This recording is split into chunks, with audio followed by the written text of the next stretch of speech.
आए अंतर में जिसके राज नहीं, श्रद्धा निष्ठा त्याग नहीं,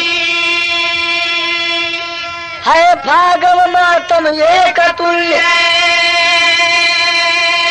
परिदेश वतन में अंतर क्या, सपनों का होता रहा अंत, बिहरे पर किया संगठन, पतझड़ बसंत है एक तुल्य, शमशान चमन में अंतर, देधोस साथिया ससुर नित्य, साजन सजनी को कहे वृत्य, काली चुड़ैल घर में आई, जिसका होता अपकार कृत्य, अपशब्दों के झंझावत से बिरहानल में जलती नारी, हे अवध बिहारी तू ही बता, सुंदरी कफन में अंतर क्या।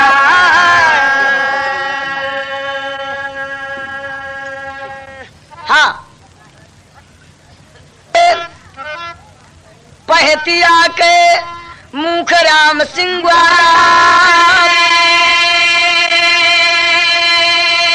जिनकी सत्य कलायक वाला, उस लड़की का बद्धूपुर में हुआ विवाह। यही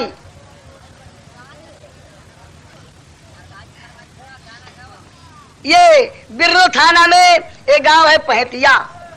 पहतिया ग्राम के मुखराम यादव, उनकी लड़की का नाम था सत्यकला। अपनी लड़की की शादी किए मुखराम यादव कहा मर्दा थाना अंतर्गत गांव बद्धूपुर छतरमा है, पूर्णवासी यादव के साथ विवाह हो गई। लेकिन गौने के समय पूर्णवासी यादव जब दुल्हा बन के अलन है, बारात लगल दुआरे पर, वो समय सत्यकला के सखी सले हर हिल मिल के जौन बा मंगल गीत गावे। तब हाव भाई यहाँ तर्ज है भाई कि गाजीपुर के सतुआ यमनिया के पानी, अगवा लोग बड़ा बेजोड़ बात कहने के छोड़ जा। हाँ बोल दे घबरा मत।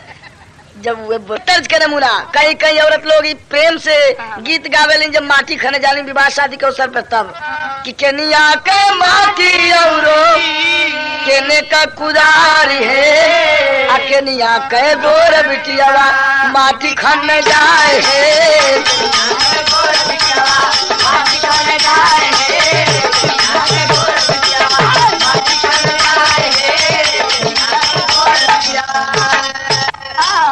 गीत के नमूना। लेकिन सखी सले हर सत्य करा के गाँव में काम कि लगली बारात द्वारे, लगली बारात द्वारे होला मंगल चार है, दहिया के टीका सासू देवली लीलार है, दहिया के टीका सासू लीलार है,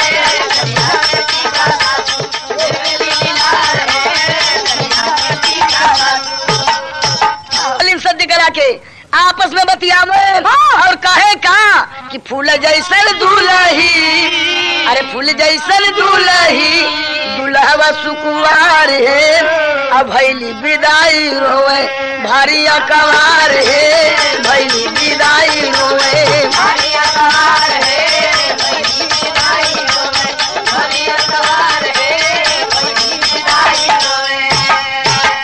विदाई के समय आ गई, सवेर के टाइम बा, विदाई के तैयारी हो रहा बा। सत्यकला के सखी सलेहर सबको हिल मिल के रोवत है, माँ बाप भाई सबके आंख से आंसू के धारा चल बा। अरे भाई सबके घर के बात बात, चाहे हमारे घर के चाहे आपके घर के, जब बेटी बहनन की विदाई होला वास्तव में जो माँ बाप भाई सबके आंख से आंसू चले लगेला। तो सभी लोग विदा कर रहे हैं। उस समय का भाव दिया गया कि सखिया सखिया सहेली सब हिल मिल रोवे, जब वह जाली ससुरा बाबू विदैया में धारत यसिया, माई रोवे भरिया का सास ससुर के बेटी करिया सेवा कहिया सजना के आदर और तोरे बहाते बेटी बाबू के इज्जतिया है कर्तव्य तो हर माँ बाप यही शिक्षा देते हैं, यही सिखाते हैं बिटिया को, बेटी ससुराल जा रही हो मगर कोई भी ऐसा काम मत करना बेटी कि हम लोगों के पास कोई शिकायत पहुँचे, हम लोगों के पास तुम्हारे विषय में कोई उलाहना पहुँचे। सिखाए पढ़ाए के जन्मा सत्यकला के लोग विदाई कर दे, सत्यकला जो है चली जाती है अपने ससुराल बद्धुपुर छतरमा ग्राम में। लेकिन बाबूजी बद्धुपुर छतरमा ग्राम में अपने ससुराल में जब वो सत्यकला पहुंचती है तो सत्यकला के घर में उस समय ससुराल वाले घर में जो है आग लग जाती है। आग लग जाती है? हाँ यार, वो सही का आग नाही, घर द्वार ना जरल, अरे विषमता का आग। परिवार में धीरे धीरे तब्बे से फुटमत तहिए से शुरू हो गई। आऊ विषमता ऊ फुटमत के डालल तब पूर्णवासी के पुजारी वो भौजैया जनबा ये बिहावा भइले से पहले कहे पूर्णवासी बबुआ एक हमार छोट बहन एकदम सुगर सोना ऐसा कचकचवा बिया वो कर ले बियाह कहला। लेकिन पूर्णवासी कहला कि देख भौजी बाबू जहाँ बियाह करता हूँ हमें हमार बियाह होई और तोरे कहले से बियाह हुआ होई ना। सत्यकला जब पहुँचती है ससुराल में वह भौजैया के ते बतिया खटकत रहल, वह लगल जौन बा विष बोए जहर बोए लगल, ऊ का या तर्ज बदल गए, वह तर्ज मिलल। एक से दुल्हन जौन बा लौट के अलिन ससुरा से नैहर। आज जब नैहर अलिन तो अरे सखी सलेहर भाई भौजाई सब पूछेला, मतारी पूछली बेटी गए रहलू, बहनी गए रहलू, नंदो गए रहलू, तनी बतावा ससुरे का हाल चाल कैसे कुल बीतल, सब पूछबे करेला। तो भौजैया पूछलस नंदी से कि नंदो बतावा ससुरैतिन बन के गए रहलू, ससुरा का हाल चाल बतावा। नंदी बतौलस कि भौजी कोनो बात के चिंता ना रहल, अरे ए हर जौन कुछ मिलल मिलबे कइल, ससुरों में जौन कुछ मिलल मिलबे कइल, लेकिन एक ही बात का अफसोस रहा। कहीं कौने बात के तब बतावे के कुंडा मिलल, अरे कुंडा मिलल, गौरवा मिलल, सुहागवा मिलल ये भाऊजी, सुहागवा मिलल ये और रात से जरिया पे, रात से जरिया पे नींदो न आवे, मऊगवा मिलल ये भाऊजी, मिलल ये भाऊजी।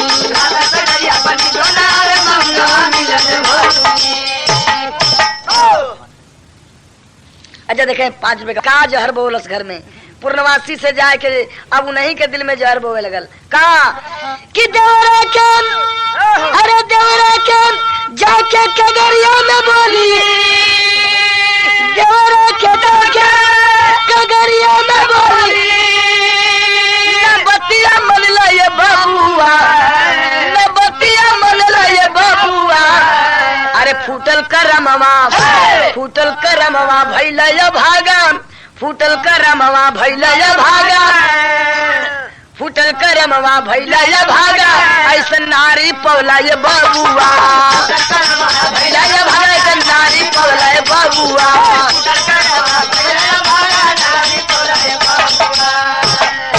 भौजी का बात बाए तब भौजैया बतावे लगल कि तावा से करिया तोरा गुजरिया, कावा आए तावा से करिया तोरा गुजरिया, तावा से करिया तोरा गुजरिया। अब उपमा का दे तावा के जो चिलकी पेनी होले, अच्छा वो उसे समय लगी तुहार मेहरारू एकदम करिया बिया। अब पूर्णवासी यादव एकदम कौओ से गोर हुआ, कौओ से गोर हुआ लगल। हम तो ना देख ले लेकिन देखे वाला ये हमारे बाला मजन बाड़ा ये देख ले काहे कि गाँव तन वही गाँव में जाके गाँव तन ये गाना में गाँव शुरू कैलन। अब वही जन बाप पूर्णवासी खड़ा होके कहा है गाना बंद कीजिए, ये गाना मत गाइए। ये कहा कि अब खड़ा बन तो गाय भी के गाय। अंत में पूछला कि भाई क्या भौजैया करस की बबुआ रे तावा के निचली पेनी से गई गुजरल, तावा से करिया तोरे गुजरिया, तावा से करिया तोरे गुजरिया, तावा से करिया तोरे गुजरिया।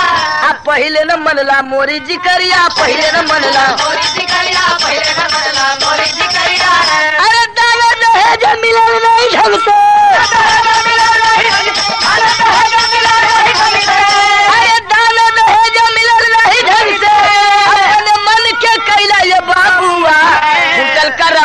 भैला भागा नारी पौला बबुआ।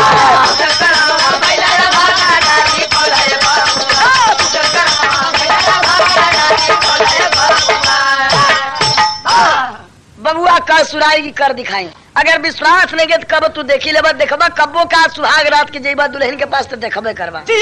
ये बात जब पूर्ववासी सुना का भौजी अगर ऐसी बात है तो मैं सुहाग रात को क्यों जाऊंगा देखने के लिए। अभी मैं जा रहा हूँ दुल्हन को देखने के लिए। जाता है बाबूजी और घर में घुस गया। जिस घर में दुल्हन बैठी थी घूंघट उठा करके देखा तो थोड़ा सा रंग फीका पाया दुल्हन का। हालांकि उससे बहुत सुंदर वो अच्छी थी दुल्हन। सांवला रंग था मगर सांवलापन देख करके दुल्हन का जो है वो पूर्णवासी अपनी नई नवेली दुल्हन से जिसकी सुहाग रात तक नहीं बीत पाई थी, जिसके गौने की चुनरी नहीं धूमिल हो पाई थी, ऐसी नई नवेली दुल्हन को डांट करके कहने लगा पूर्णवासी क्या कि जा निकल जा मेरे घर से, निकल जा मेरे घर से, निकल जा मेरे घर से।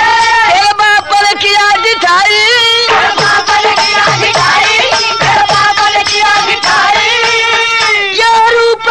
मेरा देखा काली से किया सगाई।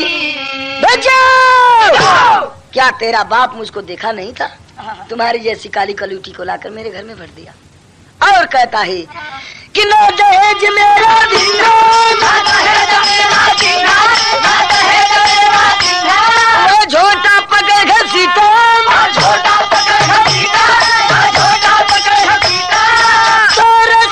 बांध के घर में लाठी डंडों से पीटा। घसीटता हुआ लाता है, बाल पकड़ करके घसीटता हुआ आंगन में लाता है। लगा मारने, डंडों की मार बरसाने लगा। जूता पहना था, जूतों से लगा पीटने। और दुल्हन नई नवेली दुल्हन का तन जो है लहूलुहान हो जाता है। दुल्हन कह रही है भगवान आप मेरे लिए भगवान है पतिदेव। क्या इसीलिए मेरे माँ बाप आपके साथ शादी किए थे? आप मेरे रंग पर मत जाइए। आदमी का रंग नहीं गाया जाता है, गुण गाया जाता है। सांवली हूँ तो क्या भगवान सांवला रंग नहीं पाए थे? तो भगवान को दुनिया क्यों जपती है? भगवान का नाम क्यों दुनिया लेती है? आप ऐसा मत कीजिए। भगवान कसम आप जो चाहेंगे, जिस तरह से चाहेंगे उसी तरह से मैं रहूंगी, लेकिन मुझे पीटिए मत, पीटिए मत। लेकिन वह गद्दार माना नहीं। नई नवेली दुल्हन को पीटता गया। मारने पीटने के बाद पहुंचता है कहा अपनी भौजी के पास। अब भौजी से कहें कि भौजी जौन तू कहते रहू तो ने बात सही बा, एकदम अभी राखे जो नहीं के रखबे न करब। आएगो बात हमारे तक सुन ला। जब तू कहते रहू न पहले की शादी करा दा तो ठीक बा हम तैयार है, मगर हमारी बात सुन ला। वो कहे का तर्ज है भाई लारे लारे लारे लारे लारे लारे ला आय है तर्ज भाई।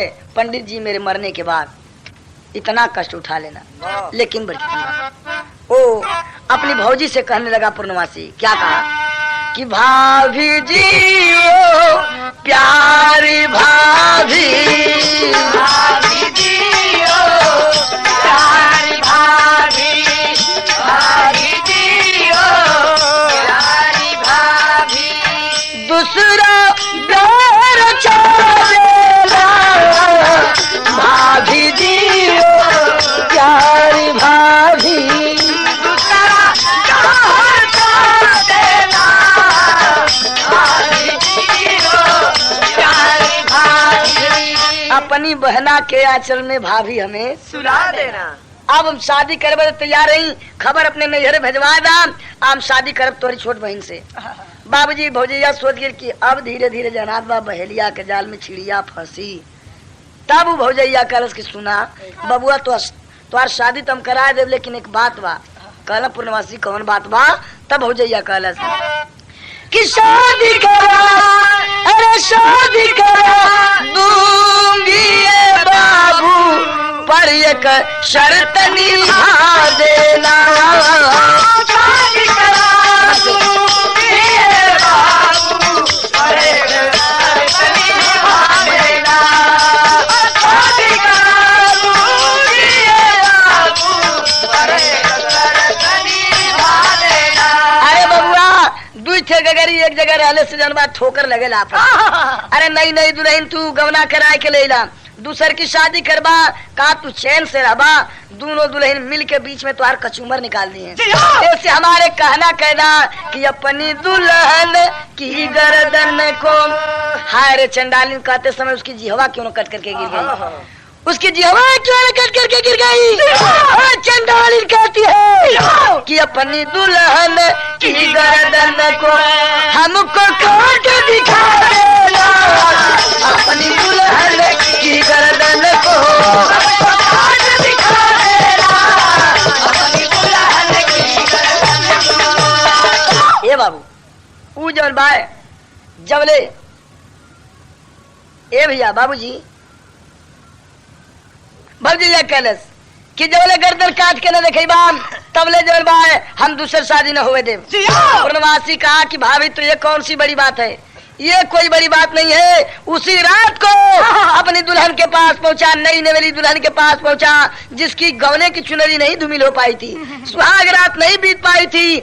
ऐसी दुल्हन के पास जाकर के पूर्णवासी कहा क्या कि उस दिन पापी बोल पड़ा चलबू कलकत्ता, न समझ सकी पापी करता पूनम का चंदा काला पड़ गया। अरे सुंदरी तैयार हो गई पहले सुनहला वाला। बाबूजी जाकर के कहे देखा हो हम घर के चाल समझ गई, भौजी के चाल समझ गई, घर के पूरा परिवार के चाल समझ गई। कोई घर में जब हमर के ठीक से देखत नहीं बा, प्रेम से नहीं देखत बा। एक काम बा, कल 12 बजे रात के हम तुम्हारे पास आई, अब तू शौक श्रृंगार करके एकदम तैयार है। हम दोनों जने हमने भाग चल जी घर से, हमारे साथ तू भाग के चला कलकत्ता। अरे चला कलकत्ता हम कमाई तू कहती है पतिदेव ठीक है, जब आपका हाथ मेरे माँ बाप धराए हैं तो जो आप कहेंगे वही मैं करूंगी। तैयार हो जाती है अगले दिन के लिए। अगले दिन जो है वो दुल्हन शौक श्रृंगार करके तैयार है, मेरे पतिदेव आएंगे मुझे ले चलेंगे। ख्वाब देखती है कि अब मैं अपने पति के साथ चैन की नींद सोऊंगी, प्रेम की बांसुरी बजाऊंगी। मगर उसी रात को पूर्णवासी जो है निकल करके आता है घर से बाहर, और बाहर भी अपना सिटी की टिफिट कर लेता है। होता है क्या, अगले दिन जब दुल्हन को लेकर के पूर्णवासी चला 12 बजे रात के समय, उस समय का भाव होता है क्या, सदर अल्लाह के भाव बा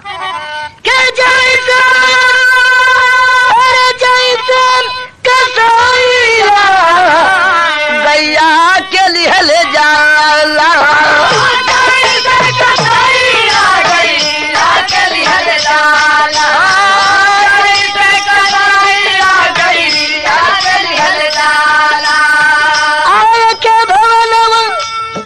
आय के भवनवा गेला छुड़िया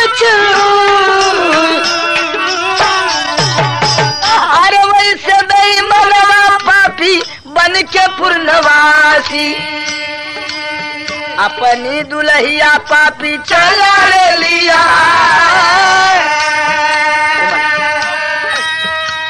आए अपनी दुल्हिया पापी चला ले लिया। राय हो जितेंद्र सिंह में तेजन सिंह साथी, अब रहले सुरेश एक जातिया लोहार। 3 साथियन के फिट के ले रहल पूर्णवासी, जितेंद्र राय, तेजन सिंह और सुरेश शर्मा, तीनों के फिट के ले रहल, तीनों पक्का साथी। पूर्णवासी के कहले रहल कि देखा उज्जैन के ताल में फला जगह हम दुल्हन के लेके पहुंचब, आज तू लोगन वही समझ वही पहुंचब दुल्हन के लेके, आप लोगन गोली मार दिया बस हमारा काम फिट हो जाए। तीनों दोस्त तैयार हो चुके थे और वादा के मुताबिक जो है पूर्णवासी करता है क्या कि तला बाबू जाई न में जब ले, अरे तला बाबू जाई न में जब ले गई ले, तब पूर्णवासी पापी बोला रे पुकार, बाबू तब पूर्णवासी पापी बोला रे पुकार कि राय हो जितेंद्र तू पत्निया के माया। जितेंद्र राय से कहने लगा पूर्णवासी राय साहब देर मत कीजिए, मैं चंडालिन को किसी तरह से चढ़ा करके लाया हूँ, आप गोली मार दीजिए। तब तक से दुल्हनिया तब दुल्हनिया कहले सुधार, पतिदेव काहे हमें कलकत्ता लेके चलत हुआ। कहने लगा वो गद्दार के अरे चंडालिन मैं तुम्हें कलकत्ता लेकर के चलूंगा, तुम मेरी कमाई खाओगी। राय साहब देर मत कीजिए, मार दीजिए गोली। तब दुल्हन फिर हाथ जोड़ करके रोती हुई कहती है कि सोना जवानी आला माटी में मिलावा, अरे सोना जवानी आला माटी में मिलावा, और गजपतपुर देवा फूफा लगे पढ़ावा हो, फूफा लगे पढ़ावा हो, तो फूफा शिवदाल, अरे फूफा शिवदाल नहीं है रवा पठई है, और सैया तू कर लिहा दूसर विवाह रे, सैया तू कर लिहा दूसर विवाह रे, सैया तू कर लिहा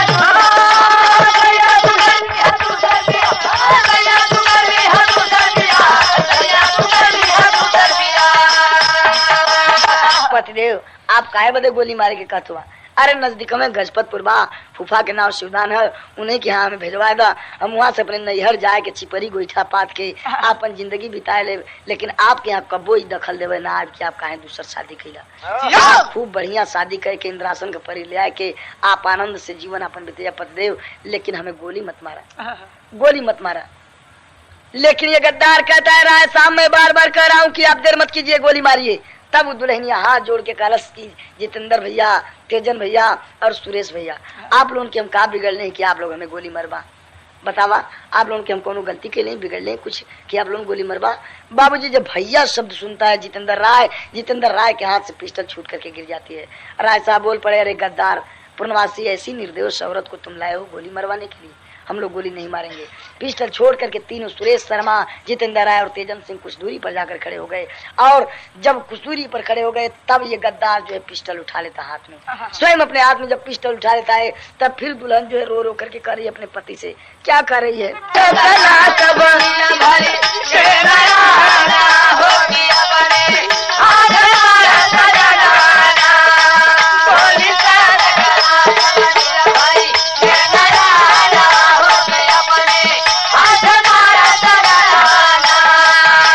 पद्देव मारे क्यों तो आप अपने हाथ से मार दा हमें गोली काहे बदे?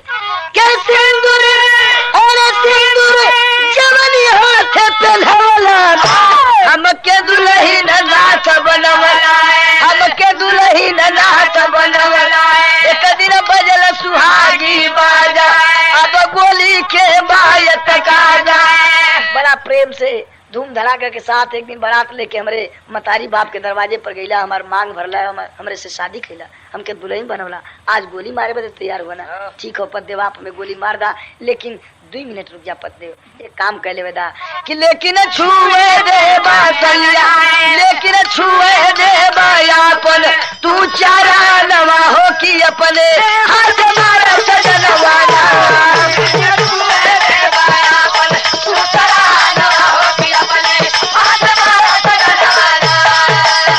अच्छा देखे कम चरण तो छू ले बेदा, आप अपने हाथ से गोली मार देबा तो हमारी मुक्ति बन जाएगी, मुक्ति बन जाएगी, आपके अर्धांगिनी हमें, आप हमें गोली मार दिया।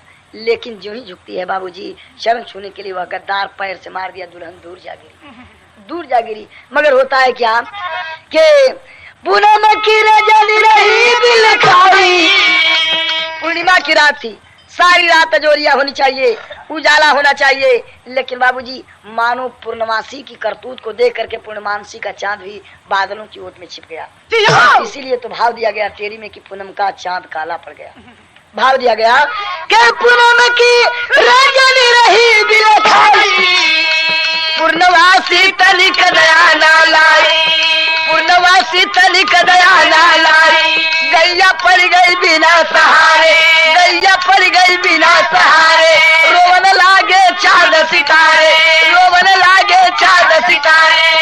दूर गिर जाती है दुल्हन, फिर खड़ी होती है चरण छूने के लिए और कह रही है कि सैया रुकी जा निकली बोली, सैया रुकी जा निकली बोली, तब तक मार दिया है, तब तक से ठाए ठाए 2 गोलियां सीने में चुभा देता है गद्दार, 2 गोलियां मार देता है। नई नवेली दुल्हन जिसकी गौने की चुनरी नहीं धूमिल हो पाई थी, सुहाग की रात नहीं बिता पाई थी, जो दुल्हन वहीं पर गिर जाती है और ढेर हो जाती है, मर जाती है वहीं पर, प्राणांत उसका हो जाता है। प्राणांत हो जाने के बाद वह गद्दार करता है क्या, कितनी निर्मम हत्या करता है कि लेके गया से काटे राम, लेके गया से काटे दुल्हन के गरवाला हो की धरती रोने लगे जगदवाला, हो की धरती रोने लगे जगदवाला।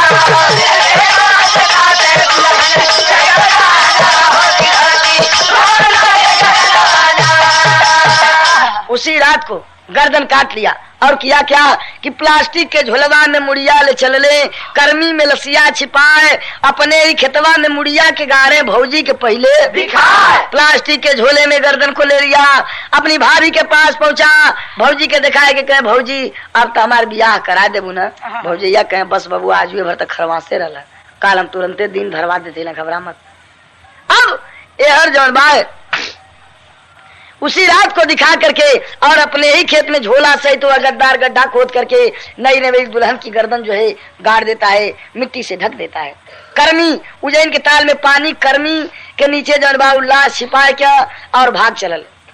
ये भी तीनों दोस्त भगे वहीं से। मगर सवेरा हुआ, गांव की कुछ औरतें जो है घास के लिए खांची खुरपा लेके अपन जात रही, घास गड़बड़ सोचने की तलवा के ऊपर चल के बढ़िया घास बा गढ़ल जाए। घास गड़बड़ चलनी, जो ही अगली औरत पैर रखलस जाए कोई लाशे पर पैर पड़ा। आज जब लाश पर पैर पड़ा लाश उतरा के चली आली ऊपर। अब तो हल्ला भइल के थे बिना गर्दन के लाश बा। तही पता चल कि रात के पूर्णवासी अपनी दुल्हन के लेके जनवा फरार बा। दुई ठे गोली का आवाज हरे सुनाई लो। पता चला बाबूजी बिना शीश की लाश की खबर जब पहुंची गाजीपुर में, के एसपी साहब और डीएम साहब जो है वहीं पर पहुंचे। जब इंक्वायरी की गई तो पता चला ये कि पूर्णवासी के 3 दोस्त सुरेश शर्मा, तेजन सिंह और जितेंद्र राय, अगर तीनों दोस्तों में से कोई एक पकड़ लिया जाता है तो मामला खुल सकता है, भेद खुल सकता है। बाबूजी सुरेश शर्मा की घर जाने पर एसपी साहब ये पता लगाए कि सुरेश शर्मा यही यूसुफपुर मोहम्मदाबाद जो है, यूसुफपुर मोहम्मदाबाद के बगल में ये गाँव है कौन बालापुर अपनी बहनियौरा गिल बटन।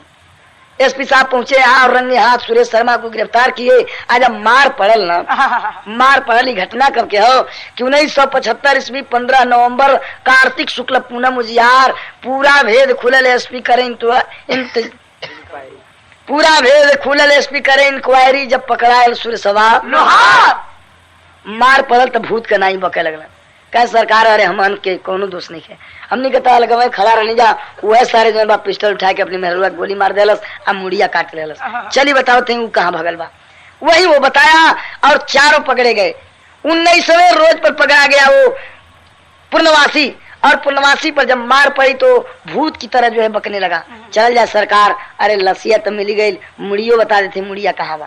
आगे पूर्णवासी, पीछे से एसपी साहब और उनके पीछे हजारों की तादाद में भीड़, आसपास के गांव से लोग पहुंचे देखने के लिए कि आखिरकार गद्दारी अपनी दुल्हन की गर्दन जो है कहाँ छिपाया है। अपने ही खेत में पहुंचा और स्वयं अपने ही हाथ से अपनी दुल्हन, नई नवेली दुल्हन जिसके साथ सुहाग की रात भी नहीं बिताया था, जिसकी गौने की चुनरी भी नहीं धूमिल हो पाई थी, उसी दुल्हन की गर्दन जब स्वयं अपने हाथ से निकाला उस समय का भाव दिया गया। हाँ, 1 रुपया पुरस्कार अपने हाथ से, वो समय का भाव बा बढ़ के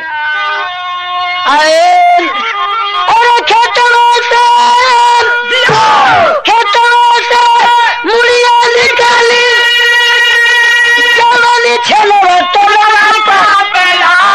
और धरती रोवेला गगनवा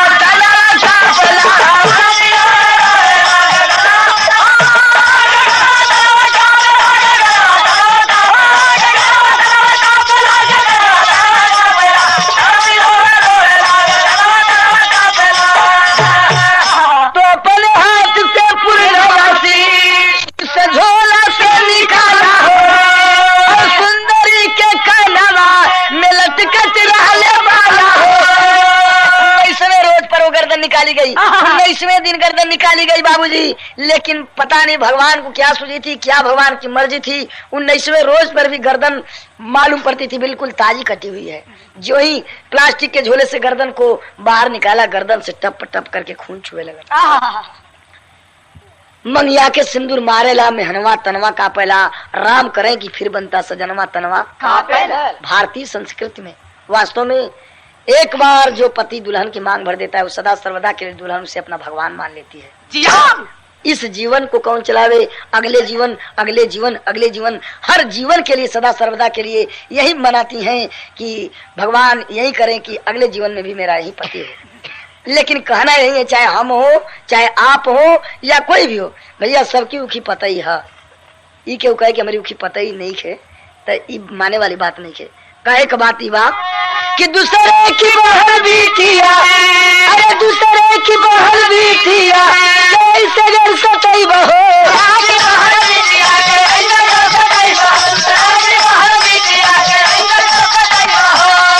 दूसरे की बहन बिटिया कैसे घर सतई बहो, अपनी बहन बिटिया से बचे नहीं पाई बहो,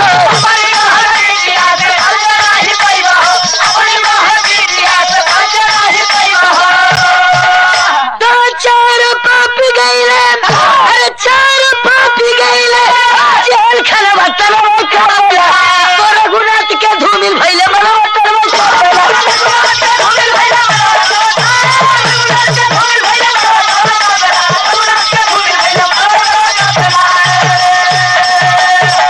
जय रखाड़ गुरु जद्दू लाल तो स्वर्ग के